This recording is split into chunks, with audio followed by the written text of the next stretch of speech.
Bonjour à vous tous et bienvenue dans cette chronique économique. Aujourd'hui, je rencontre M. André Tessier, directeur général de MRAR, qui signifie le mouvement de la relève d'Amos Région. Bonjour, monsieur. J'allais vous dire, monsieur MRAR. Monsieur Tessier, bonjour. Bonjour, bonjour. Ça va bien? Très bien, merci. Et vous? Excellent, excellent. Là, il y a un nouveau programme qui s'est fait. En fait, on est dans cette semaine-là, et que c'est le mouvement de la relève d'Amos Région qui souligne les employeurs facilitant la conciliation études-travail dans un contexte de pénurie de main-d'œuvre. Ça doit être assez spécial, là, cet aspect-là. C'est quoi la mission de MRAR pour qu'on comprenne bien? Donc, la mission de l'organisation, c'est de favoriser l'intégration sociale et économique des jeunes sur le territoire de la MRC d'Abitibi, sans égard à leur statut social ou économique.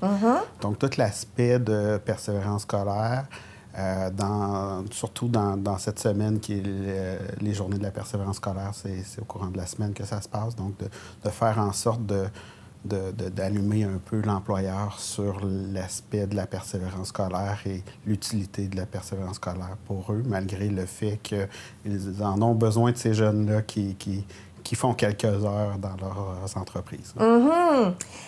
Pourquoi que vous avez entrepris ces actions-là de conciliation études-travail?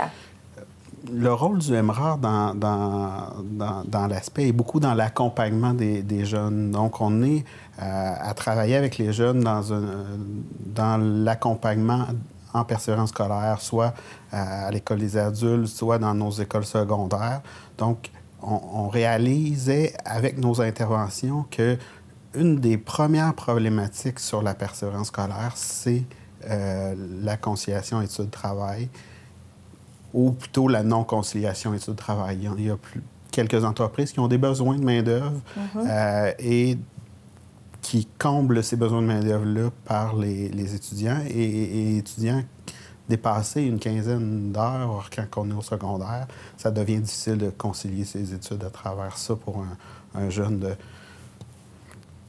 15, 16 à 17 ans. Puis on voit de plus en plus des jeunes qui commencent à travailler. Donc, de faire en sorte que les entreprises soient conscientes que la première chose pour l'étudiant, c'est ses études et non pas nécessairement le travail comme tel. Donc, on voulait souligner les employeurs qui le font bien. Est-ce que c'était difficile de trouver des employeurs qui vont respecter ce rythme de vie-là de l'étudiant qui est encore aux études, mais en même temps, il aimerait faire une couple d'heures pour avoir peut-être de l'argent de poche, avoir de l'argent pour ses études plus tard? Est-ce que l'employeur comprend? Bien, je vous dirais que ça a été quand même assez facilitant cette année de trouver les employeurs parce qu'on a demandé directement aux étudiants en un sondage dans les écoles qui s'appelait « Stoule ton employeur ». Les employeurs qui étaient conciliants avec eux en leur donnant des critères pour qu'ils soient conciliants. Puis les étudiants les élèves nous ont inscrit les employeurs. Il y a plusieurs employeurs qui revenaient. Donc, quand même intéressant, là, il y a une petite liste d'employeurs, d'une vingtaine d'employeurs qui ont été... Bien oui, c'est ce que j'ai vu. Il y a vraiment une belle liste qui est sur votre site Internet d'ailleurs. Si vous voulez regarder ça, là, allez sur le site Internet de MRAR. La liste des employeurs conciliants est là. Et là, vous avez... ce que j'ai vu, c'est que vous qualifiez les étudiants sur le marché du travail. C'est quoi la qualification là, comment est-ce que vous les qualifiez, d'une part?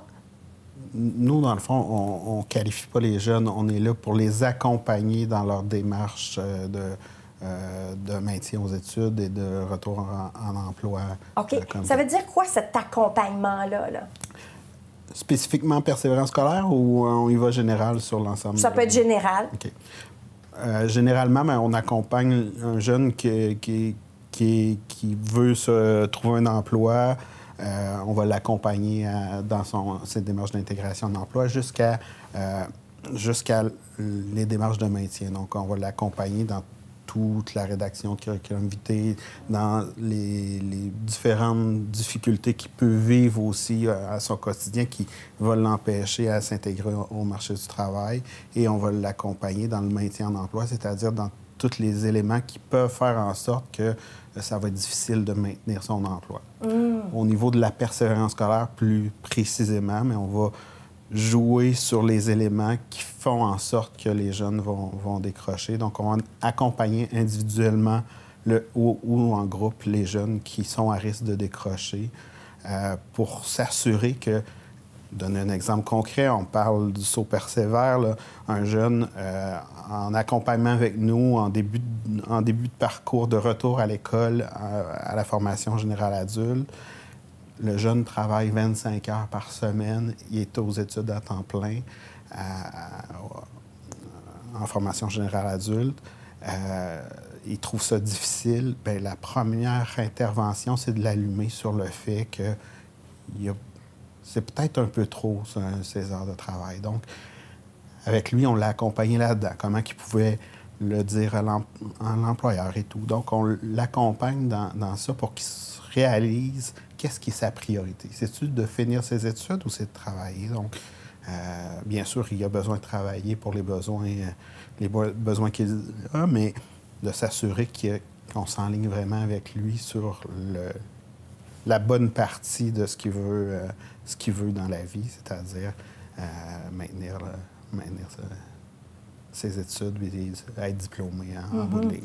Parce que, tu sais, on prend tout jeune, là, veut avoir de l'argent de poche, des choses comme ça, mais des fois, on a 16, 17 ans, on s'en va vers le cégep, où on est un peu plus vieux, puis on a besoin d'argent pour aller à l'université, cet aspect-là. Donc, pour un employeur, lui, de prendre un jeune, c'est quoi son avantage, son bénéfice à l'employeur de dire, bon, bien, on offre un emploi à temps partiel ou 10 heures ou 5 heures ou 15 heures par semaine. Est-ce que c'est un avantage pour l'employeur de former à chaque fois un jeune qui arrive et qui part, qui arrive et qui part? Ou c'est quoi son avantage là-dedans? Parce que ça coûte cher quand même, former. Oui, mais l'avantage, justement, c'est d'être conciliant avec son employé, c'est d'essayer de le garder le plus longtemps possible, même en tant qu'étudiant, de ne pas faire en sorte que c'est trop pour moi, je suis plus capable, puis il n'y a pas de moyen de concilier quand que j'ai un examen, tu me fais travailler jusqu'à 9 heures le jour d'avant. Ou s'il n'est pas conciliant, va faire en sorte que le jeune va vouloir quitter aussi.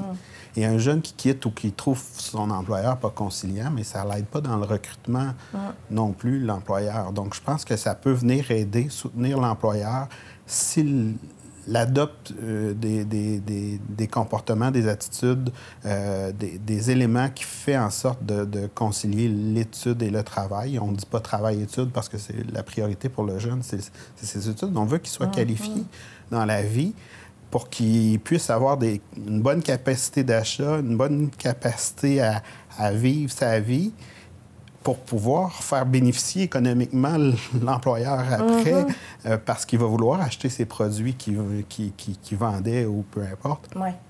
Donc, le fait de bien encadrer, de se préoccuper de la persévérance de son étudiant va faire en sorte qu'il va devenir attractif aussi à d'autres étudiants. Un étudiant qui est content des conditions qu'il a puis qui trouve son employeur conciliant, mais il va pas mal plus le dire de venir postuler à ses amis. Il va en parler à ses amis pour travailler avec eux, avoir du plaisir tout en travaillant. Puis, en même temps, ben, c'est bénéfique, effectivement, pour l'employeur. Puis là, je comprends très bien que les employeurs ont des besoins de plus en plus grands parce qu'avec la pénurie de main-d'œuvre, c'est de plus en plus difficile. Puis pour rester ouvert, on a besoin d'utiliser ces jeunes-là. Mais il y a quand même une certaine limite à avoir. T'sais, la priorité pour le jeune, c'est les études, c'est de faire en sorte que notre population de la MRC, de la région, soit qualifiée, qu'il soit diplômée. On est une des régions au Québec où on a le moins de diplomation chez les jeunes. Donc, je pense que c'est important d'autant plus de faire en sorte que les employeurs soient dans le coup, qui aident ces jeunes-là à réussir leur diplomation, à réussir une qualification qui va faire en sorte qu'ils vont pouvoir continuer à développer la région économiquement. Est-ce que dans votre accompagnement, bon, je comprends que vous accompagnez les étudiants, mais est-ce qu'il y a une partie d'accompagnement auprès de l'employeur, de conscientisation, qu'il y a une étude de travail qui est là, l'étudiant, sa priorité, c'est les études, mais de comprendre que l'employeur, si lui, il continue la formation de cet étudiant-là, peut-être qu'il pourrait le garder plus longuement, plus tard, et peut-être que cet étudiant-là pourrait revenir et vouloir travailler à temps plein là aussi. Tout dépendant du domaine d'études, mais c'est un peu ce qu'on souhaite par le saut persévère, de faire en sorte que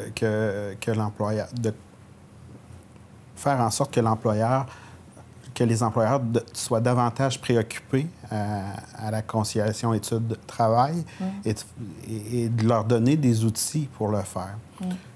Souvent, on va accompagner, quand on est dans l'accompagnement, on va accompagner un peu plus le jeune que l'entreprise. Mais le jeune oui, mais je ne sais pas comment dire à mon employeur que j'aurais besoin d'un congé ce soir parce que j'ai un examen le lendemain, mais peut-être pas le soir même, là, mais d'un examen le lendemain. Parce que des fois, ils sont gênés, parce que des fois, ils savent que l'entreprise, ils ont vraiment besoin de cet employé-là, cette journée-là. Mais je pense qu'il faut être prévoyant puis essayer de le prévoir d'avance, mais je pense qu'il faut quand même s'assurer puis de se préoccuper de son jeune comme employeur. C'est pas juste lui donner un peu moins d'heures, pas juste lui... C'est de poser des questions, de s'assurer que le jeune est bien, que comment ça va tes études, parce que c'est ça, il faut que toute la population de la MRC soit conscient qu'on a un rôle à jouer auprès de la réussite de tous nos jeunes sur le territoire. Donc, de s'assurer que le jeune, ça va bien dans ses études, puis si ça va pas bien, bien, qu'est-ce qui va pas bien? Comment qu'on peut se soutenir, nous, comme entreprise? Puis, si le jeune sent qu'il y a une écoute de son entreprise, bien, il va être plus apte à faire les demandes ou à être conciliant, puis de voir aussi, de pouvoir soutenir son entreprise dans... Je pense que c'est du donnant-donnant dans la vie, puis je pense que ça peut être aidant dans les situations, puis d'avoir une espèce de dialogue entre les gens pour comprendre les besoins de chacun puis essayer de répondre aux besoins de chacun. Communication, c'est ce qui est la principale clé dans tout ce qui se passe dans la vie. Ça, c'est bien important. Et c'est pas évident pour un jeune de 15-16 ans qui commence à travailler de dire à son employeur, bien, là, j'aurai un examen demain soir, puis j'aurais pas... mon examen n'est pas très bon, là, pas demain soir, bien, la semaine prochaine, puis j'aurais besoin d'avoir un congé cette journée-là pour pouvoir me préparer puis d'être en forme à cet examen. Exactement. Il faut vraiment avoir de la compréhension, de l'empathie envers le jeune qui, lui, fait l'effort de venir t'encourager à pouvoir travailler chez toi, mais en même temps, bien, lui aussi, là, il y a quelque chose qui se passe dans sa vie. Parce que la job principale du jeune, c'est d'aller à l'école, là, en bout de ligne. Il ne faut pas perdre de vue cet aspect-là, parce que économiquement, si on n'a pas des gens qui sont là pour développer la région dans les prochaines années, mais ça ira pas bien, là. Il y a une genre de légende urbaine qui se promène, qui dit « Ah oui, mais les jeunes, ils veulent pas travailler. » C'est quoi votre opinion là-dessus? Les jeunes ne veulent pas travailler, mais on voit des jeunes de 12, 13, 14 ans qui nous demandent comment je vais faire pour pouvoir travailler. J'ai le goût de travailler. C'est à deux choses. Je pense que les jeunes veulent travailler. Les jeunes veulent pas nécessairement travailler aussi longtemps, dans une durée ou de s'investir totalement dans une organisation parce qu'ils ont été habitués à avoir d'autres sphères dans leur vie que le travail, puis d'être équilibrés un peu dans tout ça. Donc, je pense pas que les jeunes ne veulent pas travailler. Au contraire, les jeunes veulent travailler de plus en plus jeunes. Les jeunes veulent travailler. Mais ils ne voient pas le travail comme une finalité, mais une partie de leur vie. c'est comme un peu un fléau, par exemple, ce que vous apportez comme information, que les jeunes veulent de plus en plus travailler jeunes. Et où la partie où on doit vivre notre vie d'enfance, tu sais? On se questionne à tous les jours à ce niveau-là. Je pense que il faut y aller avec ce que le jeune veut comme tel, de s'assurer que c'est vraiment ce qu'il souhaite. Mais on voit des jeunes qui vont à l'école, travaillent et n'ont plus de vie autre que ça. C'est ça. Ou ils vont laisser certaines activités et ne vivent plus leur vie de jeunes, comme vous disiez. Mais il y a des besoins, il y a une facilité à trouver un travail presque peu importe l'âge qu'on a. Donc, je pense qu'il faut être conciliant. Puis j'apporterais un petit point particulier. Oui, il y a des jeunes de 14-15 ans qui souhaitent aller travailler. Mais s'il vous plaît, comme employeur, faites attention. Oui, c'est correct si les parents sont conscients puis ils veulent que leur enfant travaille. Mais ils n'ont pas la même capacité, le même jugement qu'un jeune de 16, 17, 18 ans. Au niveau de la santé et sécurité, c'est super important.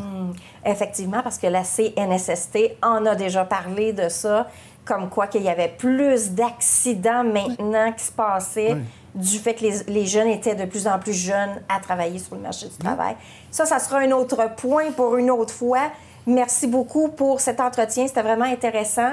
Donc, moi, je pense que c'est important de conscientiser que le jeune, bien, son travail, c'est l'école.